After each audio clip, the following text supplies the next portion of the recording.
হওয়ার আগে দুটোই নিয়ে আমাদের প্রশ্নবোধক চিহ্ন ছিল। প্রথম কথাটা উড়িষ্যা, পশ্চিমবঙ্গের বিহার ওই এলাকার থেকে কয়লা আনা। এখন এই কয়লাতে সালফার কন্টেন্ট তৈরি হয়।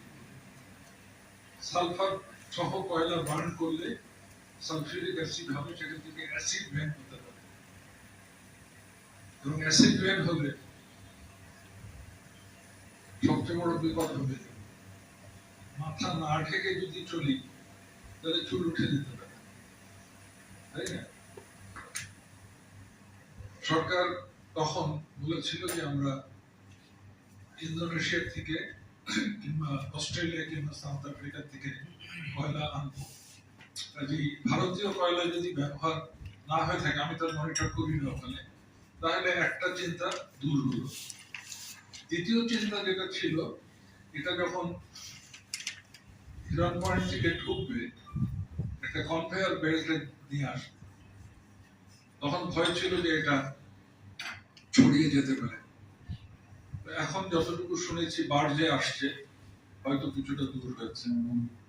আমার দুশ্চিন্তার মধ্যে একটা দুশ্চিন্তা এখনো দূর হয়নি, সেটা যদি বিপুল পরিমাণ ফ্লাই অ্যাশ বা ছাই তৈরি হয় সেটা কি হবে।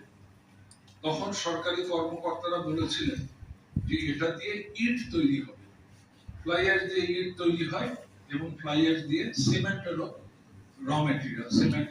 কোন কোন সিমেন্ট ফ্যাক্টরি জিপসাম ব্যবহার করে, কোন কোন ফ্যাক্টরি ফ্লাই অ্যাশ ব্যবহার করে। তো এটা কতটুকু হচ্ছে সেটার সম্পর্কে কোনো তথ্য নেই। এই হচ্ছে মোটামুটি আমার ধারণা। বাট সুন্দরবন সম্পর্কে যে ভয়টা ছিল, যখন ছাইটা বের হবে চিমনি দিয়ে শীতের মৌসুমে, পাতা যখন উত্তর দিক থেকে দক্ষিণে যায়, তখন এটা পাতার উপরে পড়ে একটা আস্তরণ সৃষ্টি করতে পারে। তখন পাতাতে যে ছোট ছোট পোর আছে, ছিদ্র, মানে নেমাটোফোর তো ছিল ব্রিদিং রুট, যে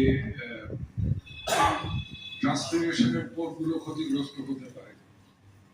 তখন সরকার বলেছিল যে আমরা চিমনি অনেক বেশি উঁচু করব আর অনেকগুলো ফিল্টার লাগাবো, এই ফিল্টারে এটা আটকা পড়বে। করেছে কিনা আমি জানি না, বাট সরকারের উচিত হবে, যেই সরকার থাকুক, এটাকে রেগুলারলি মনিটর করা। পরিবেশ অধিদপ্তরের উচিত হবে রেগুলারলি